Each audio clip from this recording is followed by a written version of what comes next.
Welcome to Disrespectfully Agree with Oatman and LJ. I am LJ. Across from me is Mr. Oatman. What's good, everybody? You keep saying you got something for me, something you call love, but confess. This week, we're talking about Ocean's 8. Bullshit. No, we are. Oh. We're talking about Ocean's 8. That's true. This stars... I call that my early review. This stars Sandra Bullock, Kate Blanchett, Woo! Anne Hathaway, Mindy Kaling, among many others, Sarah Paulson, so on and so forth, Rihanna, Helena Bonham Carter. There's a ton of people in this thing. Anna Winter. Directed and co-written by Gary Ross, he of Seabiscuit, Hunger Games, and Pleasantville fame. We'll start off here with some spoiler-free conversation, or at least mostly spoiler-free, and then we'll transition to spoiler talk. We'll let you know when that happens. Oatman, you seem to have feelings about this movie. Yes, I do. Oddly enough, me and LJ are doing a bit of a switch this episode. LJ, as you know, likes nothing. He finds no joy in life and has a black hole where his heart should be. And so say that like it's a bad thing. And so often, he never likes anything. This film he kind of liked. And I am the LJ. I am the curmudgeon. The curmudgeon of this. Let's episode. not misrepresent me. I don't kind of like it. His eyes were glowing when he left. This movie is bland. Yeah, but you don't hate it. I don't hate it. You don't hate it with the intensity you usually hate most things. Yeah, and this is a movie you should hate. I found this movie to be inoffensive. I found inoffensively kind of nothing. Indefensive my ass. This is such a colossal waste of wonderful talent. I am a fan of Kate Blanchett. She does really wonderful work. Sandy B. I'm a big fan of Sandra Bullock. I think her scene. When she hit the scene in Demolition Man, I was on board from that point on. Speed. Boom. Opening weekend, I had my tickets to the net. I'm in. And I'm sure that movie does not hold up to scrutiny, but I was a fan and enjoy her work. I think she has one of the greatest scenes in cinematic history in Hope Floats, which I think is one of the most amazing scenes of an American actress in maybe the last 30 years. There's a scene in which she is in a employment office. And she is being interviewed by the boss of the employment office.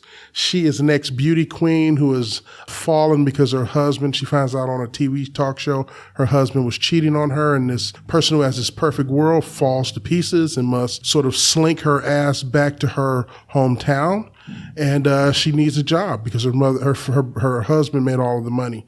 And there's a scene where she goes into this employment office and she has to get this job, and she's talking to the lady and she doesn't recognize her. And it turns out that in college or in high school, Sandra Bullock was a mean girl because she was pretty and popular, and this girl was sort of the fat, ugly, unattractive girl.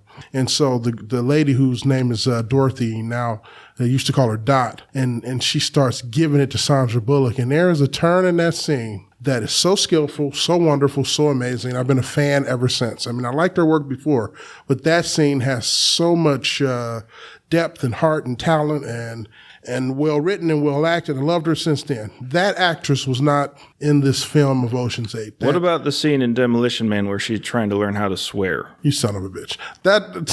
Don't you bring up Demolition Man again. It's a great film.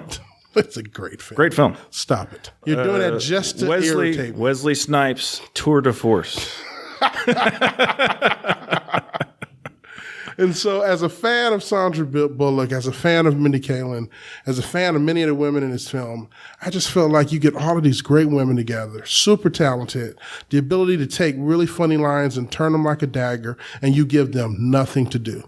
And that's what this film does from day one, from scene one. It gives them nothing to do. It gives them no great lines. And I think sometimes, because when I saw that the director of this film also wrote it, I said, aha, I get it. You do? I do. I think it was named Gary Ross. Yeah. I think Gary Ross, the writer, did not serve Gary Ross, the director. I think sometimes as a director, you have to be humble enough as a writer-director to, towards the end of this film, when you're putting it together, look at the screen and be honest and look yourself in the face and say, you know what? We just don't have it. We've put this film together. We've hired these great actors. We have a great cast, great location. It's an interesting story. It's from a line of films that have already been commercially successful. But you know what? We don't have it. From what I understand, the director of Black Panther, Ryan Coogler, had a similar moment. He was getting to the end of Black Panther. This huge, the filming of it? Yeah, this huge Marvel movie. He had these huge sets. He had this script that he had written. He had these great actors doing this thing attached to a great franchise and a great company. And Ryan Coogler, God bless him, looked in the mirror and said to himself, I don't have it. I don't have it. I didn't catch lightning in a bottle. And you know what he did? What? He picked up the damn phone and he called. Nobody calls anymore. Okay. He picked up his iPhone and he texted. Right, okay, fair. He texted Donald Glover and Donald Glover's brother and said, hey, I'm working on this landmark film. I need some help. And he flew them in. And they punched up his script. There was no shame in just saying, I need help. And he needed help. He needed to call in a comedy writer to punch this thing up. Because this thing should have comic timing. It doesn't. It should have great jokes that land. It doesn't. The women should trade punches like comic heavyweights. They don't. He brought in the singer Rihanna, and everything she does falls flat. She has a weird accent, and none of her lines hit or even attempt to hit. I'm really enraged that he has Anna Wintour in the film. And he essentially turns Anna Wintour, who is this legendary person in the fashion community, and does nothing with her. He doesn't even write her a scene. He gets Serena Williams into the thing, doesn't write a scene. He has Heidi Klum give a throwaway line, but doesn't write her a scene. We both looked at it, and she gives this line, and I won't give it away because it's a spoiler, but she says something that indicates she may play later in the film in a pivotal way in the plot, and then it goes nowhere. And we realized it was just a throwaway. I don't mind celebrity cameos, but I hate celebrity walkthroughs just for them to walk through. And there are a bunch of those in this film. Olivia Munn was in there. How about that? You like that? Where? When? There was like a 3-second shot where she was complaining about something. Stab me in the neck now. Helen Bonham Carter. Say her name? You want to try that again? Say it for me. Take 2. Helena Bonham Carter. Thank you. She's in the film. Does almost nothing. There's nothing interesting about her. No. She looks concerned from time to time. She looks tired. She Sure. looks like she needs a nap. Sure, yeah. Anne Hathaway is in the film. Anne Hathaway is in the film with Anna Wintour, who inspired her biggest hit, which is The Devil Wears Prada, and they do nothing with it. They don't have... Princess Diaries. Just very frustrating. Very frustrating film. All of this talent, and they don't do anything with it. And I blame the director and writer because he did not bring anything for these women to hit out of the park. It's a dull film. You might as well have had no names in this film if you're going to do this. No names don't sell tickets. Neither do bad scripts. Well, sure they do. And That's crappy not true. direction. That's not true. You and I both know that's not true. They don't always sell tickets. How about that? Yeah, but they certainly can. Yeah, they can. Okay, so you have feelings. I wanted to enjoy this. I was in the mood for it and wanted some of that Ocean's magic, that fast-paced, fun editing, like almost 70s style filmmaking that Soderbergh does so well. Obviously, Soderbergh not here to direct. Nope. And these characters are, as you say, empty. The performances are flat. The characters are flat from the beginning. Here was the shining light. There was a shining light? Yeah, there was. James Corden. James Corden was good. He came into this movie in the third act. And I will bet you something. He improvised most of that dialogue. I would bet that most of the lines that guy said, I absolutely agree. He wrote. Yeah. Because you can literally tell the difference. When me and LJ are not trying to save the world as movie critics, we are both English teachers. And as an English teacher, it reminded me when you get a student's paper and you're reading it, and automatically the voice changes dramatically.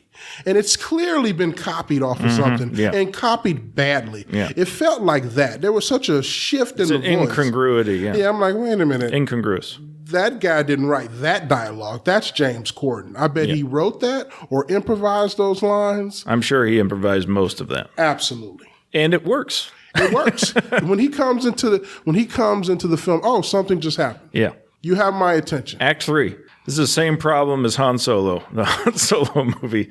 It's the first 2 acts. Boy. Ooh. Oof. Oh, boy. And actually, most of Act 3. as well here. Act 3 really gets drawn out here. What I love the movies where I grew up watching the A-Team, and that's a bad show, but I love a montage. It's a bad show. What did you say? I love the A-Team. It's not a good show. You're talking about the A-Team with BT. You're not talking about the A-Team. A-Team. Not with George Peppard and Mr. T. and Mr. T, Face. That was a monumentally great Dirk show. Benedict. Are you insane? What's his name who played Barkley on Star Trek? Schultz, something like Dwight Schultz. Dwight Schultz. Great. Fantastic. It's not a great show. It's an amazing show. It's a great show. Like I said, it's a great show. It's the A-Team. Okay, it's a great show. And I love a montage. I love it when a plan comes together. Yes. I love the planning. I love something goes wrong and they got to fix it, improvise how to fix it right off the bat. And this movie isn't that. This movie is, here's the plan, and it's going to go exactly how it's supposed to go. There's a turn in this. Are we past the spoiler? Okay, here's the thing. There's spoiler section. Warning. Begins now. There's a turn in here with Anne Hathaway that makes absolutely no sense. It makes no sense. To be fair, the poster spoiled that she's a member of the crew. Yeah, but it makes no sense. It doesn't. I mean, she's this millionaire, essentially, ostensibly. She doesn't have many female friends. Yeah, she's gonna commit, like, a major crime because she's lonely and has no friends. Yeah, I guess. And it's so easy the way it's done. She just kind of walks in. Essentially, they just called her off screen. Yeah. And convinced her to come in and be part all of the twists happen off screen, and you don't really see any of it until well after it's over. It's so lazy. It's not just that it's bad. It's just lazy. It's like you don't even give us the scene. Here's the thing. You and I turn to each other at a certain point. It's during the whole sequence where the necklace is missing. Yeah. And they got to get everybody out of there and all that. And all of that, as far as we know, is, I guess, part of the plan. But the plan seems ridiculous. Yeah, it's stupid. Because it draws attention. It takes a ton of time. It puts them all in jeopardy. Exactly. And then they finally, get the necklace out, the replacement, and so on and so forth. None of which need to happen. The smart thing to do is just switch it out.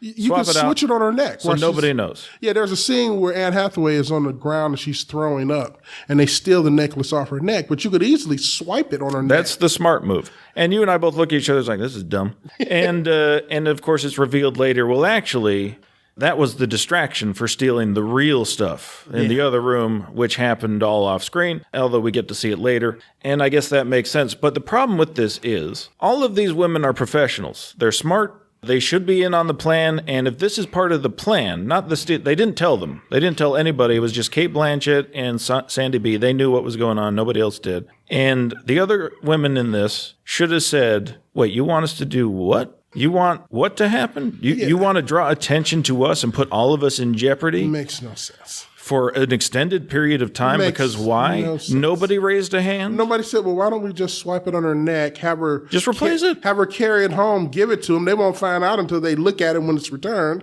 Why don't we do that? Why are we drawing attention to us? This is insanity. And we're walking around on camera. We're all criminals with records. Yeah, it's completely absurd. And that's supposed to be, one of the big twists anyway. But everything goes according to plan. And there's one hiccup. There's one hiccup in this. Only one hiccup happens. And that is the magnet lock, right? And everybody's like, oh, shit, we got to fix this. And Rihanna makes a phone call and it's solved in 3 minutes. And that's it. That is the hiccup. Not only that, there is a character shift in James Corden that makes no sense. Yeah. What is that? He's just it's unclear what it is, whose side he's on, and why. Yeah, I mean, they turn him from Columbo to all of a sudden, maybe I'm open to some. It makes no sense. Yeah, I just want the necklace. How about some of it? Oh, all right, fine. Right, so I'm basically going to screw over this guy, and I'm going to frame this. I mean, I know exactly what I'm doing. Yeah, and the guy is innocent, but I'm going to frame him, right? Although I like you, I guess, so he screwed you over, so that makes it. It's whatever. At the end of the day, I was just glad to have him. I missed The Last Ocean. When did Danny Ocean die? It's implied he's not dead. They leave that open. In fact, they leave it so open, I fully anticipated a post-credit scene where he walks in. Yeah. At the end, she's toasting him, and he walks in. I thought we were going to see that too. That's the only way this movie ends, and it didn't. Like, because the next movie is Sandy B and Clooney team up. To say what you want. But Who's directing?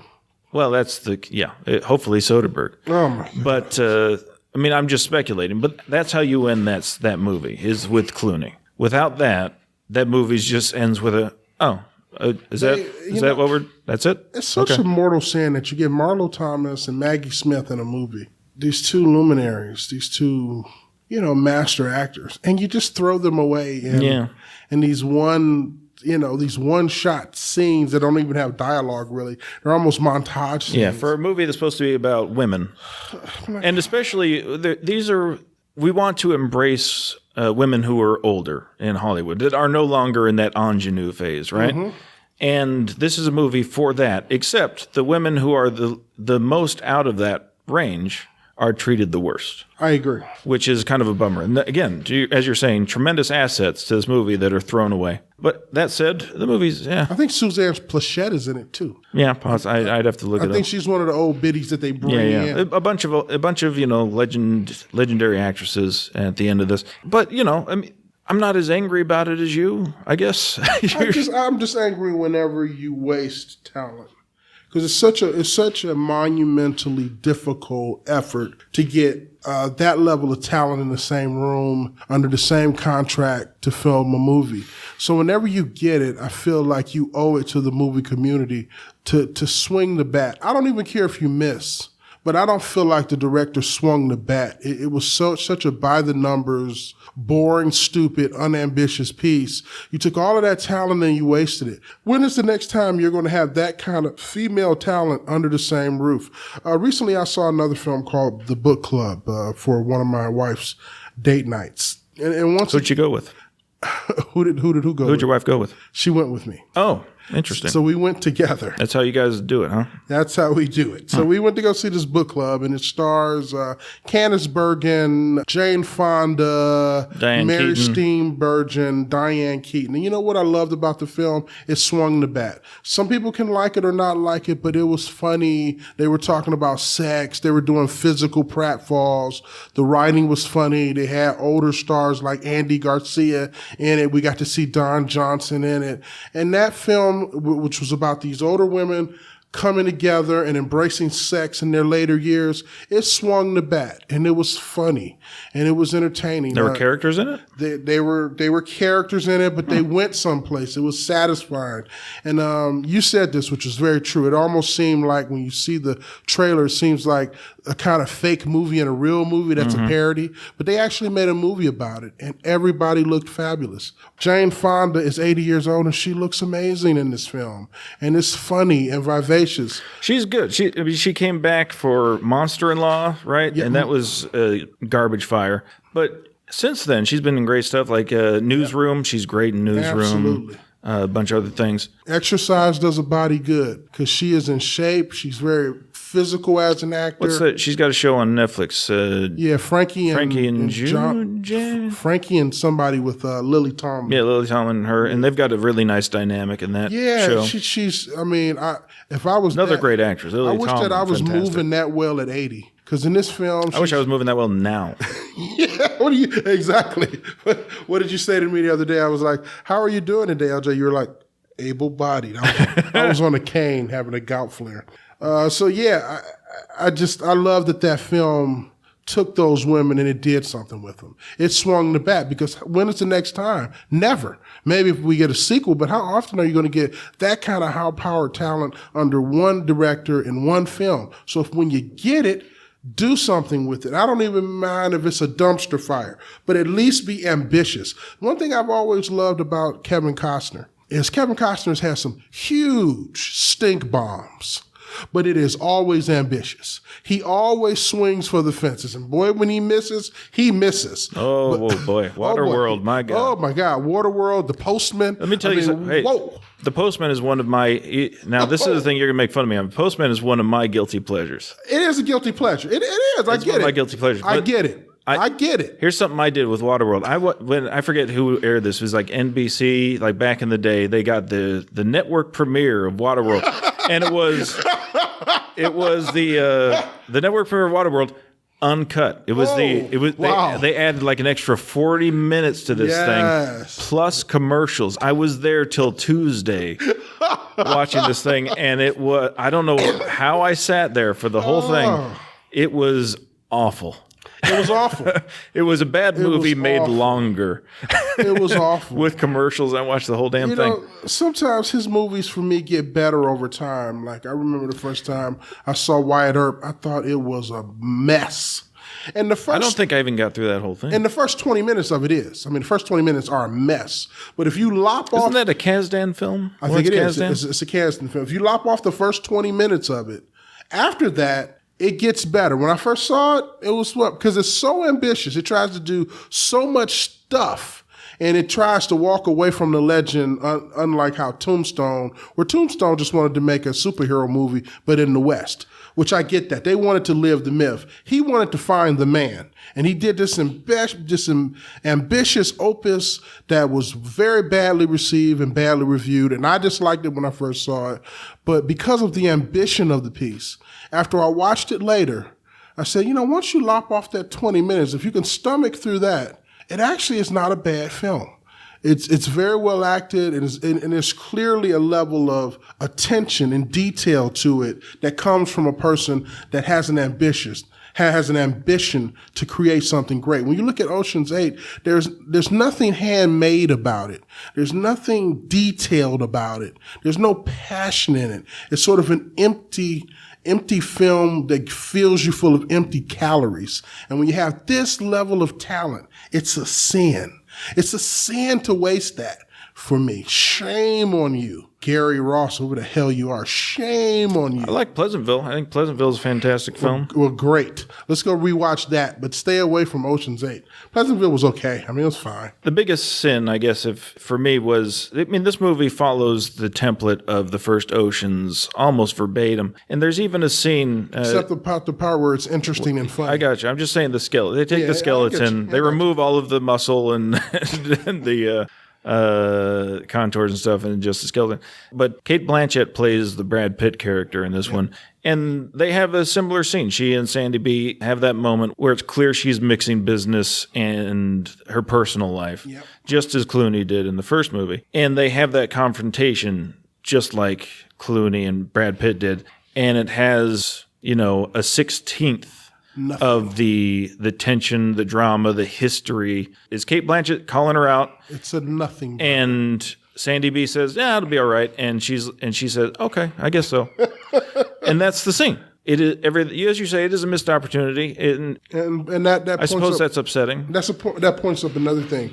In this, there is no real protagonist that's interesting. Well, there's no antagonist. That's the thing. Thank you. Sorry. There's no antagonist. That's what I meant. Yeah. There's no antagonist in this thing that is at all interesting. There's no villain. There's nothing to really oppose them. Yeah. There's nothing on the other side that means anything. And so then when you have no plot and when you have a sort of a weak caper on top of that, then you have no antagonist. It just makes no sense. The one thing, the Oceans, I didn't see Oceans 12. I did see Oceans 11 and 13. And one thing those movies did was they gave us someone to really want to see fall. Absolutely. Get their comeuppance. And they try and do that with Sandy B's ex, but the movie's not about him. Nothing. He's just a sideshow. I'm trying to remember his face. I can't. He doesn't even really have lines. He's a plot point. He's nothing. He doesn't even rise to the level of being a plot device. He doesn't even have lines. It's hard to root for these characters because they don't really have anything to fight against. Exactly. They're fine. Without doing this, they're fine. Exactly. And there's nothing personal except for this one tiny thing. I sound like I agree with all your points. I guess I do. But I'm just not as mad as you are. This movie it's 2 hours. You could watch it. Don't. Take a nap. Don't watch it. Stay away. Run. Yeah, I guess. It's bad. Run like the wind. All right. So thumbs up. Thumbs up for Ocean's 8, you're saying. Yeah. Right. As an intellectual exercise. Ugh. Okay. Here's my review for Ocean's 8. Ugh. I don't like the sound of that thumbs up. That's my review of that. That's not how thumbs up sound to me. And this comes from a guy that actually loves most of the actors in it. I really like a lot of the performers. I just thought this was a bad movie. I was trying to, it's almost up to Ghostbusters level. So far, when we've done let's take a franchise and make it all female, boy, we've had some very notable strikeouts. This and Ghostbusters, both of which were horrid films. Did not see Ghostbusters. You are a healthier man. I'm going to have to get around to horrible. And again, it's a film in which I literally not only I love every performer in the film. Yeah, they're all great. I love them. Just think it was an awful film. Paul Feig is hit and miss with me as a director. He's done some great stuff, but yeah, he can be real hit and miss. Bridesmaids, real good. Mm-hmm. But Ghostbusters better than Ocean's 8. Really? Yeah. And for one reason. Okay. For one reason is that Ghostbusters. Ghosts. No. Ghostbusters. The song. Son of a gun. Ghostbusters features comedians. And so I suspect that a lot of the stuff that I liked in Ghostbusters with the female cast that kind of worked for me has nothing to do with the director or the writer. That's performance. That's Melissa McCarthy on the spot creating something that works. That's Leslie Jones creating something on the spot that works. That was those individual comics creating moments is what I suspect. Because everything else is stupid and makes no sense. But they do have these little moments in that film that work. But I think that's because of the performers. A lot of the people who are in Ocean's 8, they're not performers. They're not comedians. They can't, to use a sports metaphor, they can't get their own shot. Well, there are. I mean, Mindy Kaling is up there, I think, with I think Mindy Kaling does good work, but she's more of, and I've had this conversation about her, I think she's more of a writer. I think she writes really good stuff and performs it well. I think that's different than a comedian that can on the spot improvise stuff, Sure, yeah, I'll grant you that. James Corden is a comedian. James Corden's that, yeah. And that's why I think his stuff works. But I mean, yeah, the Ocean's movies don't have comedians in them either. But they're well written. Well, okay, fine. I'm saying when it's outside of the scope of well-written films. Yeah, well, a comedian sometimes you need something to fall back on. I mean, Robin Williams can create a scene sometimes that's hilarious. Sure, it had nothing to do with the writing. The original sin is the script. It's hard to blame the performers for that. And I'm saying that Ghostbusters equally has a weak script and I think weak direction, but there are a couple scenes in there that are really funny that I suspect, I could be wrong, I suspect emanate from the performer. Sure. Making something up, because Melissa McCarthy has a certain voice that really travels from film to film, no matter who the writer or director is. She has these moments that are just pure McCarthy. You can feel the voice. Paul Feig does come from the Judd Apatow boot camp. They worked together on Freaks and Geeks, and I think they might have even worked together on Undeclared. But they've worked together, and I imagine he would have taken some of those improv lessons from him. All right, I guess we've said way more than perhaps we should about Ocean's 8. we covered it. Oatman's upset, and he needed an outlet for that to get his anger out there. It was either that or punch a puppy. So I decided this was better. Well, you could do both. Nah, You're good now? Yeah, I'm good. Feel better? Yes. All right, good. That brings us to the end. Please subscribe on iTunes, Google Play Music, wherever you like to get your podcasts, and drop us some stars. Some 5-star reviews would be delightful wherever you listen. Appreciate that. And most of all, and most importantly, hey, tell a friend, family member, loved one. Better yet, subscribe on somebody else's phone without telling them. Get the word out on this. They'll look at their phone. What the hell is this? And with that, we will talk at you next week. Peace and chicken grease. Bye. Are you ready, Boots? Start walking.